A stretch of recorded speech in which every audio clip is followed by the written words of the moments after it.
आपने कहा किसी से भी किराया ना मांगे, हमने तो नहीं मांगा, फिर आपने हमारे मजदूरों से किराया मांग लिया।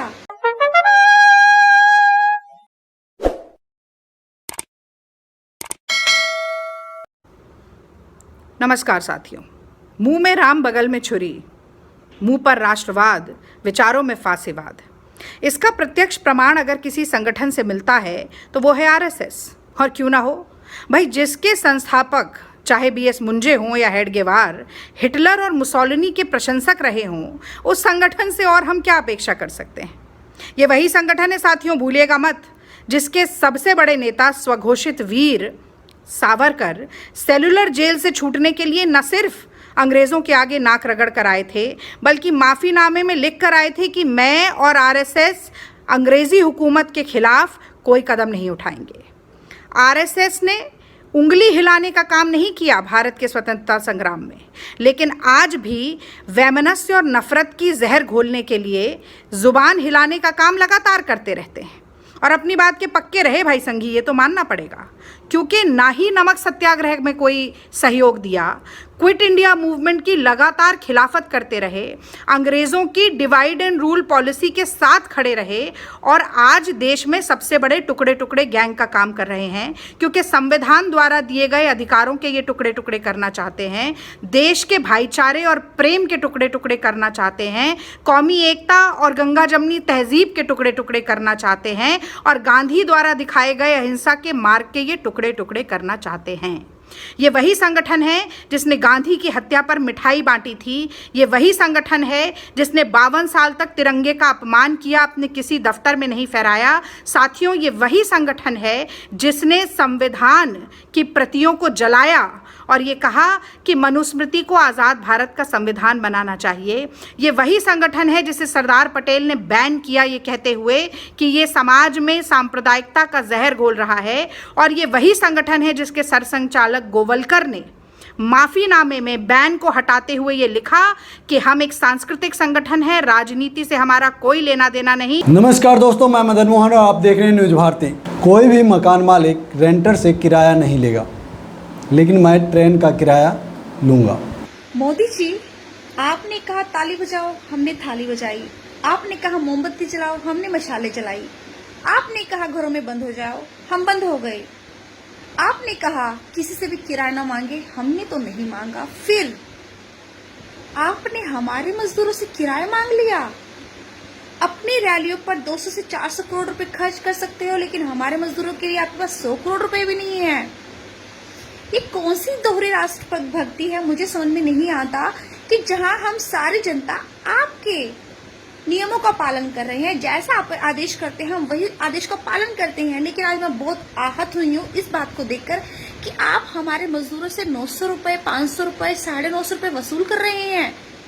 ये तो साफ साफ धोखे वाली बात हो गई ना, कि आप करें तो देशभक्ति, हम करें तो देशद्रोह। दोस्तों, हमारे गृह मंत्री अमित शाह कहाँ हैं आजकल, कोई पता आप सबको? दोस्तों, राजधर्म का नया एपिसोड लेकर मैं हाजिर हूँ। दोस्तों, राजधर्म में आज हम बात करेंगे Indian media actor Amish Devgan के खिलाफ केस दर्ज हो गई है। अर्णब गोस्वामी के बाद दूसरे गोदी मीडिया पत्रकार अमिश देवगन है, जिन पर एफआईआर दर्ज किया गया है। वो अभी फेक मामले में मुंबई में यह एफआईआर दर्ज हुआ है और जिसके बाद अमिश देवगन की प्रतिक्रिया भी आई है। देखिए अमिश देवगन क्या बोल रहे हैं। कीप ट्राइंग, तुम फांसी भी लगवा दो या आपातकाल भी लगवा दो, तब भी सच बोलते रहेंगे, पोल खोलते रहेंगे। पुलिस से बदसलूकी होगी तो एक्सपोज जरूर किया जाएगा। अच्छा, एक चीज़ आपने ध्यान दिया, जब भी सोशल मीडिया के ऊपर कोई BND लिखता है तो अमिश देवगन को लगता है कि सामने वाला मुझे ही संबोधित कर रहा है। और देखिए ना, कितना बड़ा इत्तेफाक है कि उसका जवाब भी वो दे देते हैं। एक ट्विटर यूजर है श्रीवास्तव, उन्होंने लिखा complaint filed against BND Amish Devgan in Mumbai for spreading fake news, जिस पर यह जवाब अमिश देवगन ने दिया था। अमिश देवगन कितना सच का साथ देते हैं और सच के लिए खड़े होते हैं। और अमिश देवगन साहब, अगर आप सच्चे ही थे तो कल आपकी जुबान जो है हिचकोले क्यों खा रहे थे भैया? आप माफ़ीनामा किस चीज़ का पढ़ रहे थे? अपने शादी का कलमा तो पढ़ नहीं रहे थे। कल की वीडियो में हमने आप सबको दिखाया था कि अमिश देवगन किस तरीके से अपने फेक न्यूज़ प्रोपेगेंडा के कारण माफ़ी मांग रहे थे जनता से, ताकि केस से बचा जाए। लेकिन उन पर एफआईआर दर्ज हो गई है और निश्चित रूप से धीरे धीरे ही सही इन तमाम गोदी मीडिया एक्टर और एक्ट्रेस को अपनी जगह दिखाई देने लग जाएगी। ज़रूरत है थोड़ा राजनीतिक रूप से जो भी लोग हैं हमारे देश के प्रतिनिधित्व कर रहे हैं उन्हें ईमानदारी से काम करने की, ताकि ऐसे लोग जो हमारे देश के सिस्टम में जैसे पत्रकारिता धर्म को पत्रकारिता में परिणत कर दिया है, ऐसे लोगों को सबक सिखाने की। और दोस्तों, राजधर्म में अगली बारी है बीजेपी सांसद साक्षी महाराज की। साक्षी महाराज ने पिछले दिनों एक ट्वीट किया जो कि काफ़ी वायरल हुआ। निश्चित रूप से ये एक बड़ा मुद्दा था, वायरल होना ही था और हो जाना भी चाहिए, क्योंकि वो क्या लिखे हैं वो आप खुद देख लीजिए। लॉकडाउन जनता की जीवन रक्षा और बढ़िया स्वास्थ्य के लिए है, तो फिर शराब, बीड़ी, सिगरेट, गुटखा, पान मसाला आदि नशीले पदार्थ पर छूट क्यों? अब बाबा जी को ये कौन बताए कि साहब सरकार तो राज्य और केंद्र में आपका ही है, तो आप किससे ये सवाल कर रहे हो? राहुल गांधी से? मानना तो पड़ेगा भैया, बीजेपी के नेता को मानना पड़ेगा।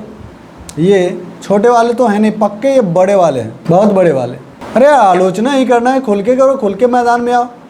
आपके साहब ने अपने राजनीतिक महत्वाकांक्षा के लिए कोरोना से लड़ाई देर से शुरू की और सारा ठिकरा तबलीगी जमात पर फोड़ दिया। और दोस्तों, अब बारी है एक बड़ी खबर की।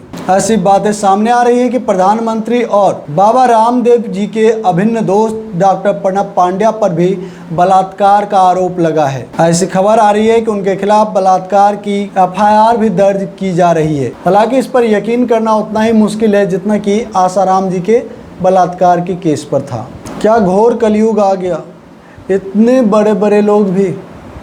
हाँ, और दोस्तों, राजधर्म में अब मिलवाते हैं आपको एक लीजेंड पत्रकार से जो कि सच में पत्रकारिता धर्म निभा रही है। जी हाँ, वो महिला है।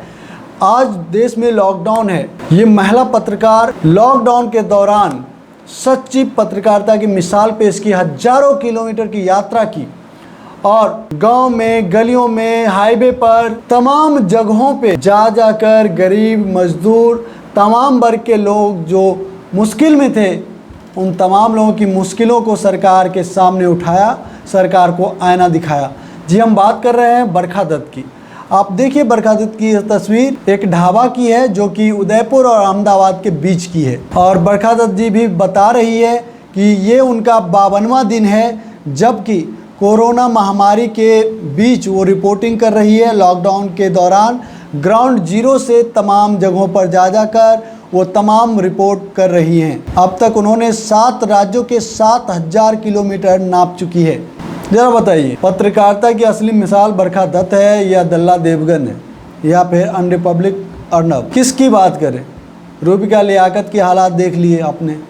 सच्चाई जब बोलने की बारी आए तो जुबान हिचकने लगे। हाँ, मुंह में दही जम गया। अमीश देवगन को देख लीजिए कल के ही वीडियो में, जब माफ़ी मांगनी पड़ रही है तो जुबान हिचकोले खा रहे हैं। लोग बोलना कुछ और चाहते हैं नाम और बुला कुछ और जाता है। हम बात कर रहे हैं अंजना मोदी जी की। जब हद पार करेंगे तो ऐसे ही मुश्किलें सामने आती है। और दोस्तों, वीडियो के अंत में अब हम आपको दिखा रहे हैं रेपिस्ट जमातियों का खेल। देखिए, ये लोग खुद को हिंदू के अग्रदूत कहते हैं। ऐसा लगता है कि सभी हिंदुओं ने इन्हें अपना ठेका दे के रखा है और इनकी बातें अगर एक आम इंसान देखे तो उन्हें खुद पर शर्म आएगा कि ऐसे लोग भी खुद को हिंदू कहते हैं, जो महिला का सम्मान तो दूर, उनके बारे में 2 शब्द सही से लिख नहीं सकते, उनकी आलोचना सही से नहीं कर सकते और ऐसे शर्मनाक बयान देते हैं और सोशल मीडिया पे ऐसे कमेंट लिखते हैं, ट्वीट लिखते हैं जिसे देखकर आप शर्मा जाएंगे।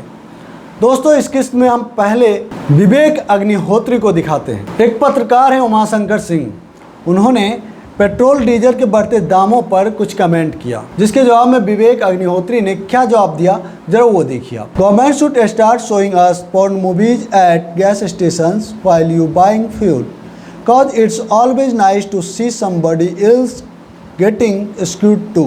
ये पेट्रोल पंप पर पोर्न मूवीज दिखाए जाने की वकालत कर रहा है। ऐसा कौन व्यक्ति हो सकता है भाई? पोर्न से इतना प्यार, हर जगह इसे वही चाहिए। अब जहाँ पे पेट्रोल डीजल के दाम 13 रुपया और 16 रुपया घटने चाहिए, वहाँ तो इनकी सरकार ने वो घटाया नहीं और इन साहब को पेट्रोल पंप पर पोर्न वीडियोस देखने की तलब लगी है। टाटा नैनो को विवेक अग्निहोत्री कैसे महिलाओं के लिए सबसे सुरक्षित गाड़ी बता रहे हैं, क्यों बता रहे हैं वो जरा देखिए आप।